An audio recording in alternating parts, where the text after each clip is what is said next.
Media మిత్రులందరికీ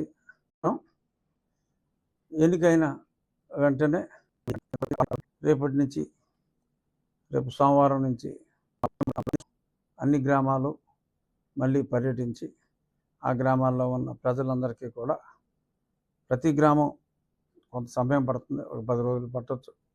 ప్రతి గ్రామం కూడా వెళ్ళి ఆ గ్రామంలో ఉన్న తెలుగుదేశం, జనసేన, భారతీయ జనతా పార్టీ నాయకుల్ని, కార్యకర్తలనే కాకుండా నన్ను వ్యక్తిగతంగా అభిమానించి మరి నా విజయానికి దోహదపడిన ప్రజలందరికీ కూడా నేను వారందరినీ కలిసి ధన్యవాదాలు చెప్పుకునే కార్యక్రమం రేపు అసెంబ్లీ సమావేశాలు అయిన వెంటనే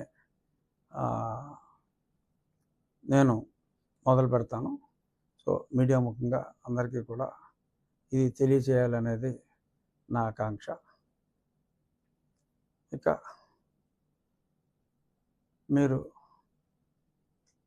సరే జనరల్ విషయాలు కూడా కొన్ని మాట్లాడుకుందాం. బొత్తిగా అసలేమి మాట్లాడకపోతే ఇడికేమైందిరా బాబు అనుకుంటారు. సో వైఎస్ఆర్ కాంగ్రెస్ పార్టీ వాళ్ళు దొంగ బాబాయ్ అన్నట్టుగా మరి ఇప్పుడు వాళ్ళు ఎవరిని కొట్టకుండానే ముందే మమ్మల్ని కొట్టేశారని మరి నిన్న ఢిల్లీలో విజయసాయిరెడ్డి గారు మరి చాలా గొడవలు చేశారు. మరి నాకు అర్థం కాదు ఏంటంటే పట్టపగలు ఒక ఎంపీని తప్పుడు కేసు పెట్టి ఇంట్లోంచి లేపుకెళ్ళి అర్ధరాత్రి చావబాది అన్ని ఎవిడెన్స్లు ఉన్నా సరే, అంటే నాకన్నా వాళ్ళు ఎంత దుర్మార్గులో తెలిసినవాడు ఎవరు లేడు. సరే కొంతమంది చంపేశారు, అది ఉంది. బట్ ఒక స్థాయి, ఒక ఎంపీ స్థాయిలో ఉన్నవాడిని ఈ రేంజ్లో వాళ్ళు చితకబాదారంటే మరి వాళ్ళు ఎంత దుర్మార్గులు అన్నది నాకు బాగా తెలుసు. మరి వాళ్ళు ఇవాళ అలా చేశారు ఇలా చేశారని కనీసం నా ఫ్లెక్సీని కూడా 4 సంవత్సరాల్లో ఎవరిని కట్టనవల. అది మీ అందరికీ తెలుసు. మీడియా ఎవరైనా కడితే వాళ్ళకి ఆ పోలీసు వాడు ఫోన్ చేసి వార్నింగ్ ఇచ్చేవాడు. సో మరి ఈ రకంగా అన్ని దురాగతాలు చేశారు. ఇప్పుడు అసలు ఏమీ జరగకుండానే వాళ్ళు చేసింది వీళ్ళు రిపీట్ చేస్తారేమో అనే భయంతో ముందే అమ్మోయ్ బాబాయ్ కొట్టేస్తున్నారు, చంపేస్తున్నారు. 1-6 సంఘటనలు ఎక్కడైనా జరిగితే జరిగి ఉండొచ్చు. అది పార్టీలకి సంబంధం లేదు. ఇద్దరు వ్యక్తుల మధ్యన ఏమన్నా ఉంటే ఎవడు దెబ్బతింటే, ఇద్దరు కొట్టుకుంటే ఎవరు దెబ్బతింటే ఆ దెబ్బతిన్న వ్యక్తికి వైసీపీ ముసుగేసి వైసీపీ వారిని చంపేశారు అంటున్నారు. నేను ముందు నుంచి చెప్తున్నా, అరే ఆ పార్టీ సంకనాకి పోతుందిరా బాబు, ఓ 20 సీట్ల కన్నా రావు. సరే 11 వచ్చినాయి, నా అంచనాలు తప్పని. 20 సీట్ల కన్నా రావు అని ఎన్నోసార్లు నేను చెప్పా. చివరిలో కూడా అలా మాటలని పందాలు కాసుకుంటారేమో, అది పిచ్చి ఆసుపత్రిలో చేసుకోవాలి. అక్కడ ప్రమాణ స్వీకారాలు ఏంటి, ప్రజల ఓట్లన్నీ అక్కడ పడిపోయినాయి, చాలా దారుణంగా ఉంది పరిస్థితి. పందాలు కాయకండి రా బాబు, తర్వాత మళ్ళీ మీరు ఇబ్బంది పడతారని కూడా చెప్పా. ఆ పందాలు కాసుకున్న వాళ్ళు కొద్దిమంది ఆత్మహత్య చేసుకుంటున్నారు. సో మనస్తాపంతో ఆత్మహత్య అని చెప్పి, వైసీపీ రాలేదని మనస్తాపంతో ఆత్మహత్యలు అని చెప్పి, మళ్ళీ దానికి ఒక డిఫరెంట్ మీనింగ్. మళ్ళీ జగన్మోహన్ రెడ్డి గారు బహుశా ఓదార్పు యాత్ర 2.0 స్టార్ట్ చేస్తారేమో, నాకు తెలియదు. నేను ఇంకా ఈ రోజు నుంచి వ్యక్తిగతంగా జగన్మోహన్ రెడ్డి గారి గురించి నేను మాట్లాడదలుచుకోవాలి. ఎందుకంటే ఆయన భాషలో చెప్పాలంటే మంచో షేడో, ఆయన చేయాల్సింది చేశాడు, వెళ్ళిపోయాడు. ఇప్పుడు జనాలు చూసేది మేమేం చేస్తాం, మేము ఇచ్చిన హామీలు ఎలా నెరవేరుస్తాం. ఎన్నో హామీలు ఇచ్చాం, ఆ హామీలు నెరవేరుస్తారా లేదా అనే దాని మీద జనం దృష్టి ఉంటుంది తప్ప జనాల దృష్టి ఇంకా జగన్మోహన్ రెడ్డి గారి మీద కానీ వైఎస్ఆర్ కాంగ్రెస్ పార్టీ మీద కానీ ఉండదు, ఉండకూడదు కూడా, అనవసరం. ఇప్పుడు మేము మాట ఇచ్చాం, మా మాట ప్రజలు విశ్వసించారు. జగన్మోహన్ రెడ్డిని కాదనుకున్నారు. మాకు మేము ఊహించిన దానికన్నా కూడా పెద్ద అందలం ఎక్కించారు. మొన్న మా ఎమ్మెల్యేల మీటింగ్లో కూడా చంద్రబాబు నాయుడు గారు అదే స్పష్టంగా చెప్పారు. మనకి ప్రజలు అధికారం ఇవ్వలేదు, మనకి ప్రజలు ఒక బాధ్యత అప్పచెప్పారు. ఆ బాధ్యతని సక్రమంగా నిర్వహించాలి. దాడులు ఇటువంటివి మనం చేయకూడదు. చట్ట ప్రకారం తప్పు చేసిన వాళ్ళని శిక్షించాలి. సో దీనికి ఒకరోజు ముందుగానే నేను చట్ట ప్రకారం ఒక పోలీస్ కంప్లైంట్ కూడా ఇవ్వడం జరిగింది. బహుశా నేడో రేపో మరి నిన్నటి వరకు పోలీస్ అంతా కూడా ప్రమాణ స్వీకార ఏర్పాట్లో ఉంది కాబట్టి బహుశా 1-2 రోజుల్లో మరి అది ఎఫ్ఐఆర్ కూడా నా కస్టోడియల్ టార్చర్ మీద. ఎందుకంటే ఇన్ని తన్నులు తిని మిలిటరీ హాస్పిటల్ రిపోర్ట్లు ఇంత క్లియర్గా ఉండి కస్టోడియల్ టార్చర్ జరిగింది అన్న నాకే నేను న్యాయం చేసుకోలేకపోతే ఇంకా కామన్ మ్యాన్కి ఇంకా న్యాయం జరుగుతుంది అన్న దాని మీద నమ్మకం పోయి ప్రమాదం ఉంటుంది. కాబట్టి నేను నా నిర్ణయం నేను తీసుకుని, చాలామంది అనుకుంటున్నారు దీని వెనక ఇంకెవరో ఉన్నారు, పార్టీ పెద్దలు ఉన్నారని. నేను ఎవరితోటి మాట్లాడాల. Law should take its own course of action అనే ఉద్దేశంలో నేను ఆ కంప్లైంట్ని ఇవ్వటం జరిగింది. డెఫినెట్గా ఇక్కడ న్యాయం జరిగితే ప్రజలకు కూడా వాళ్ళకి జరిగిన అన్యాయాల మీద చట్ట ప్రకారం న్యాయం జరుగుతుంది అనే ఒక నమ్మకం వస్తుంది అనేది నా విశ్వాసం. చూద్దాం మరి నా విశ్వాసం ఏమవుతుంది అనేది తెలుస్తుంది. సో ఇప్పుడు ఈ ప్రభుత్వం మీద, మా ప్రభుత్వాన్ని కూడా అనొచ్చు, నేను మంత్రివర్గంలో లేనంత మాత్రాన మా ప్రభుత్వం అంటంలో తప్పేం లేదు. మా ప్రభుత్వం మీద ఇప్పుడు ప్రజలు ఎంతో విశ్వాసం, అతి విశ్వాసం అని కూడా చెప్పచ్చు, అంత విశ్వాసం ఉంది. కాబట్టి ముఖ్యమంత్రి గారు చెప్పినట్టు అత్యంత బాధ్యతాయుతంగా ఉండాలి. డెఫినెట్గా ఉండకపోతే ఇక్కడ ఏ నాయకుడిది కాదు గొప్ప, ప్రజలే గొప్ప అని ప్రూవ్ చేశారు. అప్పుడు అతనికి 151 ఇచ్చారు, ఇప్పుడు ఇక్కడ 164 ఇచ్చారు. ఇచ్చింది ఎవరు? ప్రజలు. అప్పుడు తెలుగుదేశానికి 40 వచ్చింది, ఇప్పుడు ఇతనికే 40 వచ్చింది. సో ఆ 20% అన్నది that will make all the difference. ఆ 20% అన్నది 57% వచ్చింది. 40 పెద్ద పార్టీలకి నార్మల్గా స్టాండర్డ్గా ఉంటారు. ఆ 20 అన్నది ఇంపార్టెంట్. వాళ్ళే టిల్ట్ చేసేది న్యూట్రల్ ఓటర్లో ఎటువంటి పార్టీ అఫిలియేషన్ లేకుండా నిజంగా ప్రజా సంక్షేమం కోసం మంచి జరుగుతుంది అనుకుంటే వేసేవాళ్ళు వాళ్ళే. సో వాళ్ళ మనసు నొచ్చుకోకుండా మా ప్రభుత్వం ముందుకెళ్తుంది. అందులో ఎటువంటి అపనమ్మకం ఎవరో పెట్టుకోవాల్సిన పని లేదు. అందరూ ఒళ్ళు దగ్గర పెట్టుకుని పనిచేయాలని చెప్పి ముఖ్యమంత్రి గారు చెప్పారు. సో ఆ రకంగానే తెలుగుదేశం పార్టీ వాళ్ళైనా ఎవరైనా ప్రజాస్వామ్యాలు ఎవరైనా ఒళ్ళు దగ్గర పెట్టుకోకపోతే ఏమవుతుంది రిజల్ట్ అన్నదే ప్రత్యక్షంగా మళ్ళీ నిన్నగా మనం చూసాం. కాబట్టి దాని ప్రకారం ఉంటుందని నేను అనుకుంటున్నా. చూద్దాం. ఇంకా మీ ప్రశ్నలు ఏమన్నా ఉంటే. అన్ని సామాజిక వర్గాలకి చంద్రబాబు నాయుడు గారు సమతుల్యంతో చేశారు. క్షత్రియ సామాజిక వర్గానికి ఉన్న కూటమిలో సభ్యులకి ఏ విధమైన స్థానాన్ని కానీ భర్తీ కానీ దీని మీద మీ ఒపీనియన్ ఏముంటుంది, ఇంకా ఇస్తారేమో, ఎవరని ఎందుకు అనుకోవాలి. ఎందుకంటే మరి డెఫినెట్గా అన్ని సామాజిక వర్గాలు కూడా ఓట్లు వేయకపోతే ఇంత పెద్ద విజయం రాదు. సో ఆ ఓట్లు అంత పెద్ద విజయం అందటంలో క్షత్రియుల పాత్ర డెఫినెట్గా చాలా ఎక్కువగా ఉంది.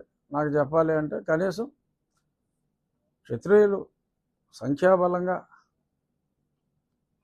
ఓకే కాస్త ఒక 1% అయినప్పటికీ చాలామందిని, ఎందుకంటే సమాజంలో అందరికీ తల్లో నాలుగులో ఉంటారు కాబట్టి చాలామందిని ఇన్ఫ్లుయెన్స్ చేసే కెపాసిటీ ప్రజల్లో గౌరవం ఉన్న, అంటే వేరే కమ్యూనిటీలు గౌరవం లేదని నేను అంటున్నా, ప్రజల్లో వన్ ఆఫ్ ది గౌరవం ఉన్న కమ్యూనిటీస్లో క్షత్రియ కమ్యూనిటీ కూడా ఉంది. కాబట్టి ఆశించటం సహజం.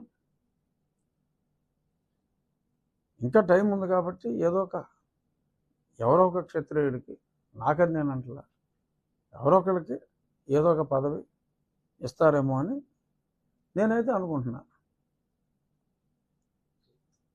అందరికీ ఒకేసారి ఇవ్వలేకపోవచ్చు. కాన్స్టిట్యూన్సీలో సార్ మీరు ఎమ్మెల్యే క్యాంపెయిన్ ఉండగానే మీరు నియోజకవర్గంలో ఒక గ్రామాన్ని మోడల్గా తీసుకుని ముందుకి వెళ్ళే ఉద్దేశంతో వచ్చేస్తారు. ఇది ఆ గ్రామం ఏంటి, ఆ గ్రామంలో ఏది చేపడదాం అంటే కాదు, నేను ఇన్స్పిరేషన్గా తీసుకున్నదే ప్రాతల మరక. ఆ గ్రామంలో మరి ఆ శివవర్మ గారు ఆ గ్రామాన్ని అభివృద్ధి చేసిన తీరు చూస్తే అసలు నాకు చెప్పాలంటే మెంటలు వచ్చింది. ఇంత అందమైన ఊరు, అంటే ఒక పల్లెటూరు ఎంత అందంగా ఉండాలో ఊహించుకుంటే కూడా అంత అందంగా ఉండదు. ఆ మంచినీటి చెరువే ఒక స్విమ్మింగ్ పూల్లో ఉంది, అంత నీట్గా ఉంది. అదంతా ఆ ఒక్క వ్యక్తి వల్ల సాధ్యమైంది. సో ప్రతి గ్రామంలోనూ ఆయన ఇన్స్పిరేషన్తో ఒక 5గురు శివవర్మల్లాగా ఉంటే ఉండి నియోజకవర్గం మొత్తం కూడా అద్భుతంగా తయారవుతుంది. కానీ అదంతా ఈజీ కాదు. అది ఆయన సొంత డబ్బులతో ఆయన చేశారు. కానీ ప్రతి గ్రామంలోనూ డబ్బులు ఉన్న వాళ్ళు ఉన్నారు, కానీ కాన్సెప్ట్ కానీ హృదయం ఉన్న వాళ్ళు కానీ తక్కువగా ఉన్నారు. బట్ వాళ్ళని మోటివేట్ చేసి ప్రతి గ్రామం కూడా ఆ శివవర్మ గారి ప్రాతలమ్మ గ్రామంలాగా అభివృద్ధి చేయాలి. ముందు క్లీన్గా ఉండాలి. ఈ ఇంటోటి చెత్త తీసి పక్కింట్లో వేసేస్తున్నాడు, ఆ ఇల్లు బాగోవాలి. ఆ కాన్సెప్ట్ పోలా ఇంకా. బట్ ఆ ఊర్లో అది లేదు.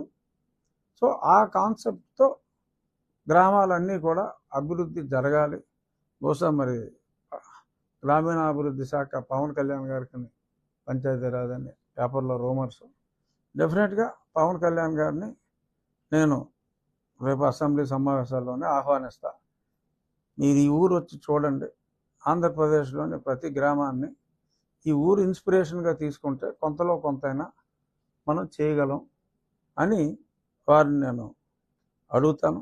వారిని కూడా తీసుకొచ్చి ఆ ఊరు చూపెట్టి ఒక రోల్ మోడల్ లాగా చేయాలి అనేది నా కోరిక. కోరికలు అయితే ఉన్నాయి, ఓపిక ఉంది, డెఫినెట్గా చేయగలమని అనుకుంటున్నాను. ఇక మెయిన్ నేను చెప్పింది మంచినీటి సమస్య, డ్రైనేజ్ సమస్య. మంచినీటి సమస్యకి శాశ్వత పరిష్కారం టాప్ ప్రయారిటీలో. లక్కీగా నాకు ఇప్పుడు కేంద్రంలో కూడా జలశక్తి మినిస్టర్ సిఆర్ పాటిల్ గారని నాకు అత్యంత సన్నిహితులు. గుజరాత్లో 4వసారి ఆయన ఎప్పుడు 6.5 లక్షలు తక్కువ మెజార్టీతో నెగ్గల. ఈసారి 7,76,000 మెజార్టీ ఆయనకు వచ్చింది. ఆయనకి కేటాయించడం జరిగింది. నాకు వ్యక్తిగతంగా కూడా చాలా సన్నిహితులు. సో ఈ గవర్నమెంట్లో మరి నీటి, అది కూడా బహుశా పవన్ కళ్యాణ్ గారి గ్రామీణాభివృద్ధి నీటి అంటే రూరల్ డెవలప్మెంట్ ఆయన దగ్గర ఉండొచ్చు. కాబట్టి ఎవరైతే వాళ్ళు ఆ శాఖ ఎవరి దగ్గర ఉన్నా ఆ శాఖతో, ఆ కేంద్రంతో, ముఖ్యంగా నా నియోజకవర్గంలో మేజర్ ప్రాబ్లం కాబట్టి కీ రోల్ తీసుకుని ఆ ఫండ్స్ ఎలకేషన్ ఫాస్ట్గా వచ్చేలాగా చేస్తాం. ఈలోపు ఆ పరిమళ నుంచి ఆ ఉన్న లైన్కి ఆ మరమ్మతులన్నీ చేసి దానివల్ల ఒక 45-46 గ్రామాలకి, ఈ 70లో 45-46 గ్రామాలకి టెంపరీగా ఒక మంచి పరిష్కారం వచ్చే అవకాశం ఉంది. ఆల్రెడీ ఇంజనీర్స్తో అది నేను మాట్లాడాను, కలెక్టర్ గారికి కూడా చెప్పాను. రేపు మా అసెంబ్లీ సమావేశాలు అయ్యాక కలెక్టర్ గారితో మీటింగ్ పెట్టుకుని ఆ పని కూడా ప్రారంభించి తాత్కాలిక ఉపశమనం, దానికి పెట్టిన ఖర్చు రేపు ఆ పర్మనెంట్ దాంట్లో కూడా ఇంటిగ్రేట్ అయ్యేలాగా, వేస్ట్ అవ్వకుండా ఉండేలాగా చేస్తాను. అలాగే ఈ గుర్రపు డెక్క ఈ నివారణకి ఒక డ్రైన్ గురించి మన కలెక్టర్ గారితో మాట్లాడటం జరిగింది. నేను కూడా ఒక ఆలోచన ఏంటంటే ఒక 2-3 బుల్డోజర్లు పర్మనెంట్గా ఇక్కడ ఇచ్చి, ఇప్పుడు కాంట్రాక్టర్లు అంటే దోపిడీ అయిపోతుంది. ఆ ఎవరికైతే అది ఉపయోగపడుతుందో వాళ్ళు డీజిల్ కొట్టించుకునేలాగా ప్రభుత్వం నుంచి సహకారం ఉంటుంది. నేను వెహికల్స్ తెలిసిన వాళ్ళ కంపెనీలో, మా కంపెనీలో ఎక్కడో దగ్గర నుంచి తీసుకొచ్చి ఉంచి ఊర్లో ప్రయారిటీలో ఆ గుర్రపు డెక్కలు తీసేయటం, ఆ డ్రైనేజ్, ఆ పూడికలు తీసేయటం, కేవలం ప్రభుత్వం మీదే ఆధారపడకుండా ప్రభుత్వ సహకారం తీసుకుంటూ వ్యక్తిగతంగా మా సహకారం, ఆ రైతుల సహకారంతో ఇవన్నీ కూడా క్లీనప్ చేసుకోవాలి. కేవలం ప్రభుత్వం మీదే ఆధారపడకూడదు. ప్రజలు కూడా బెనిఫిషియరీ ప్రజలు అంటే బీదవాళ్ళు ఉంటే బెనిఫిషియరీ అతనేం చేయక్కర్లా. డబ్బున్నోడు అతనికి కూడా బెనిఫిట్ ఉంటుంది. ఏదో ప్రజలకు నలుగురికి ఉపయోగపడి చేసిన సాటిస్ఫాక్షన్ ఉంటుంది. సో వాళ్ళకు కూడా గుర్తింపు ఉండేలాగా వాళ్ళని సత్కారాలు చేసి ఆ ఊర్లో గౌరవించటం, ఇందులో యాక్టివ్ పార్ట్ తీసుకున్న వాళ్ళని. సో ప్రభుత్వం, పబ్లిక్, ప్రైవేట్ అండ్ డోనర్స్ పార్టిసిపేషన్తో ఈ డ్రైనేజ్ వ్యవస్థని, ఈ పుడికలు తీసేయటం, ఇవన్నీ ఒక ప్రయారిటీలో చేసేలాగా నేను ఏదైతే మాట ఇచ్చానో ఆ ఇచ్చిన మాటకి కట్టుబడి ఒక ప్రణాళికకి ఫౌండేషన్ వేయటం అయితే జరిగింది. రాబోయే నెల రోజుల్లో డెఫినెట్గా దాని మీద ఒక షేపు తీసుకొచ్చి మనం కూడా ఈ డెవలప్మెంట్ మీద ప్రోగ్రెస్ రిపోర్ట్ లాగా నేను మా వాళ్ళతోటి రెగ్యులర్ మీటింగ్లే కాకుండా మీడియాతో కూడా ప్రతి 15 రోజులకి ఒక ఇంటరాక్షన్ లాగా పెట్టుకుని మీరు కూడా అడగవచ్చు పలానాది ప్రోగ్రెస్ ఎంతవరకు వచ్చింది. ఎందుకంటే ప్రజలకి నాయకులకి మధ్యన నాయకులందరూ వచ్చి మమ్మల్ని కలవలేరు. వారధి లాంటి వాళ్ళు మీ మీడియా కాబట్టి డెఫినెట్గా we are also answerable to media for better communication to the public. So కాబట్టి మీ ద్వారా ప్రజలందరికీ ఎప్పుడెప్పుడు ఏమేమి చేయబోతున్నాం, ఎక్కడెక్కడ బుల్డోజర్లు ఉంటాయి, వాళ్ళు ఎలా ఉపయోగించుకోవాలి దాని మీద ఒక స్కీమ్ వేసిన తర్వాత through media it will reach people. So ఎలా జరగాలి అనే దాని మీద ఆలోచనలు అయితే ఉన్నాయి, ఓపిక ఉంది. తప్పకుండా ఉన్ని నియోజకవర్గాన్ని ఒక మోడల్ నియోజకవర్గంగా చేయగలను అన్న నమ్మకం నాకుంది. సో దానికి నా ఉండిని నేను డెవలప్ చేసుకోవాలంటే దానికి పెద్ద పదాలు అవసరం లేదు. మంత్రులందరూ నాకు తెలిసిన వాళ్ళే, ఇబ్బంది ఏమీ లేదు, బ్రహ్మాండంగా జరుగుతుంది.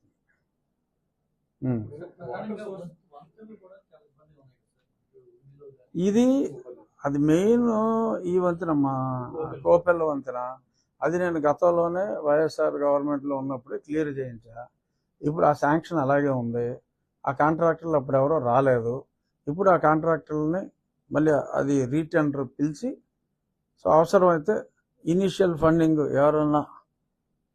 ఎవరితోటన్నా ఆ కాంట్రాక్టర్కి అప్పిప్పించైనా సరే, మొబిలైజేషన్ ఫండ్ ఇవ్వలేని పక్షంలో అప్పిప్పించైనా సరే ఆ పని అయితే మొదలుపెట్టేస్తాం. అది రైల్వే, అది మెయిన్ రైల్వే.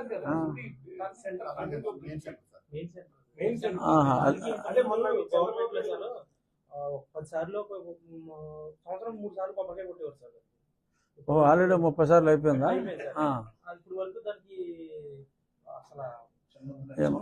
చిన్న మార్చారండి. 216 నుంచి 165 వచ్చింది సార్. అంటే ఆ వంతులో ఒకటే మట్టికి చాలా ఇబ్బందికరంగా. ఏమో అది నేను ప్రత్యక్షంగా ఒకసారి చూసి నాకు ఐడియా లేదు. ఆ టర్నింగ్ దగ్గర ఓకే ఓకే. ఓ చిన్నది అయిపోయింది. ఓకే చూద్దాం. తర్వాత సార్ ఇప్పుడు వాటర్ కు సంబంధించి అంటే మీరు చెప్పినంత ఇన్ ప్రాసెస్ జరుగుతుంది. మెయిన్ వాటర్ సంబంధించి ఈవెన్ పెన్నాడు ఉందండి, అక్కడ ఇవాళ అక్కడ ఫెటరైజేషన్ చేసినా వాటర్ తాగలేని పరిస్థితి ఉందండి. అలాంటి దాన్ని ఏదన్నా ముందు మోడల్గా తీసుకుని అభివృద్ధి చేయడానికి ఫస్ట్ ఆఫ్ ఆల్ ఆలోచన ఉన్నది. అంటే మీరు చెప్పేదాకా నాకు ఆ సమస్య తెలియదు. డెఫినెట్గా వాటర్ ప్రయారిటీ కాబట్టి ఆ వాటర్లో ముందు ఉన్న సిస్టమ్ని ఎలాగా ఉపయోగించాలి అనేది డెఫినెట్గా టాప్ ప్రయారిటీ. అది మినిమం కామన్ సెన్స్. ముందు ఉన్నదాన్ని బాగా చేసుకోకుండా ముందుకెళ్ళటం అనేది ఎటుతిరిగా ఉండదు. డెఫినెట్గా అది ప్రయారిటీలో పెట్టుకుందాం. అంతేనా? ఇంకేమి నాటి ప్రశ్నలు ఏమి లేవు కదా? సరే.